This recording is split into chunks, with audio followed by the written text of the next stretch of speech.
Calls that stunned Mariners were wrong, refs boss admits. The headline leads, of course, earlier today, Wednesday, February 23rd.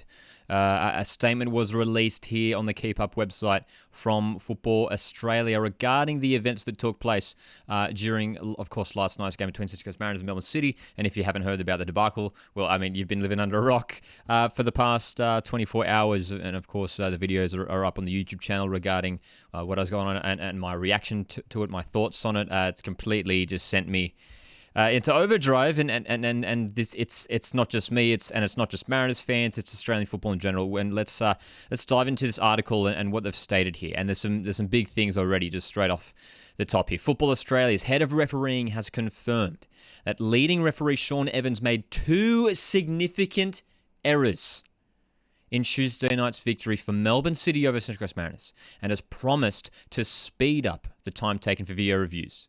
Now, of course, that goes without saying. I mean, of course, we needed speedier reviews. I mean, we saw in the victory game for Mariners last Saturday, there was a very lengthy offside call, potential goal for victory. The right call was made, despite that being a long video review. Of course, we want them to speed up. But, dude, this is the big one. Of course, they're saying, and it's no surprise, but it is good to hear them say it, 2 significant errors. 2 significant errors. And we're going to talk about a little bit later about what this might mean and whether it's really going to mean anything, all this statement. But you can see here, only pointed to the role at the end of last year, Nathan McGill said that the referees have to be accountable for their decisions in the wake of Evans twice declining to change his mind on key moments despite being invited to review them by VAR. And that's one of the things that infuriates me the most about this, the fact that VAR called him over because they thought his on-field decisions weren't the correct ones. And still, after so many minutes of deliberation over both decisions, he still made the wrong decision on both accounts. So going on to see here we go. After Evans awarded City a penalty for a challenge by Kye Rolls that appeared to be outside the box in the first half, and then declined to give Central Coast an injury time penalty for a foul by Matt Leckie. Of course, we all know this, especially the penalty, man. Absolutely a penalty at the end there. He was recommended to review both decisions by VAR, Chris Griffiths-Jones, but stuck by his initial ruling in each case. And, of course, Daniel McBreen in the TV commentary was... I mean, Daniel McBreen, former Central Coast Mariner, I think it's tough if you're in a commentary position like that. You can't necessarily be...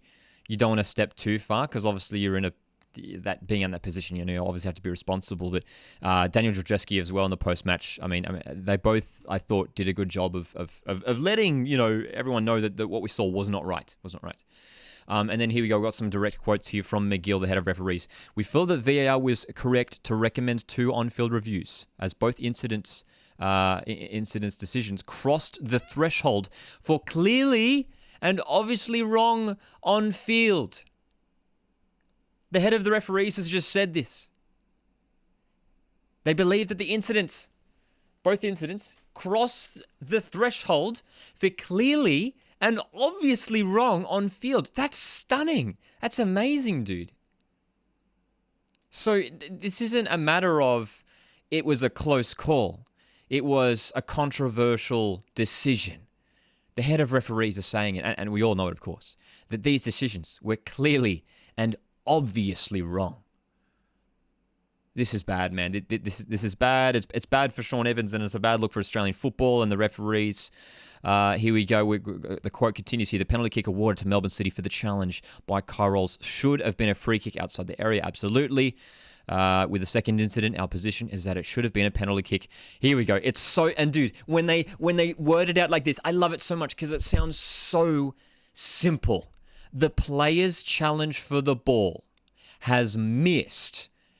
Now, and that you literally can't argue if you watch it. There's no way that Leckie kicks the ball and has made contact with the top of the opponent's foot. Not only is that clear as day in real time, in replays, but Lewis Miller's down and injured, goes off. He's got ice on his foot. We all saw the photos of him on crutches in a moon boot following the game.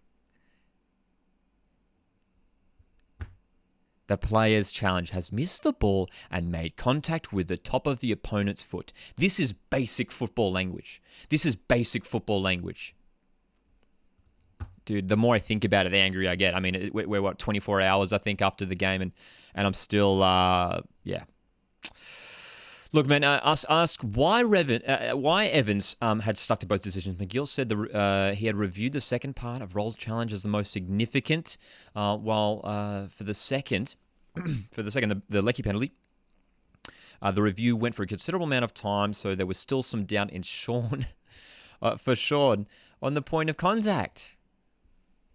Man.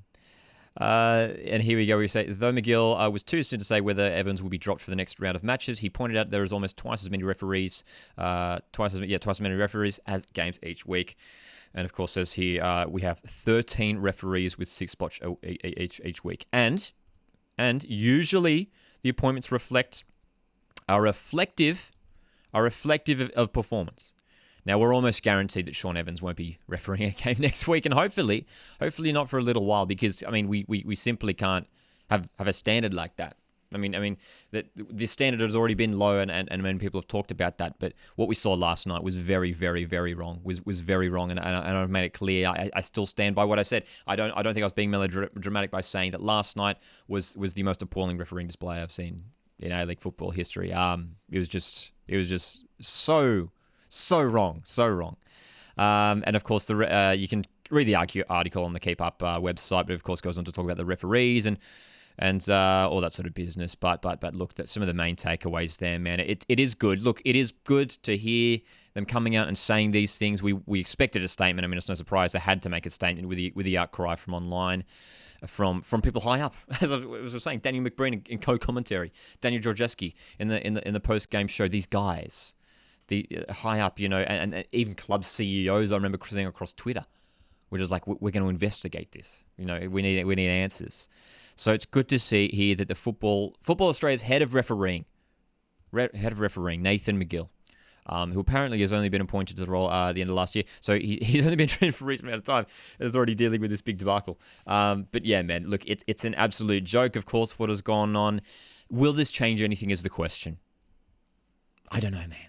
I don't know. I mean, they have made, and earlier today there was another article that came out. They're talking about they're revamping sort of how what's going to do with advertisements. That's sort of a separate thing. But advertisements during game, that was another thing that was sort of bothering a lot of people. Good to hear that that's hopefully getting cleared up in terms of just how they were cutting to ads in the middle of the game. I remember the Victory Mariners game. They literally cut to an ad during play. They must have thought that there was a stoppage, a free kick or something, but they were continuing play and they still cut to an ad. It was unbelievable.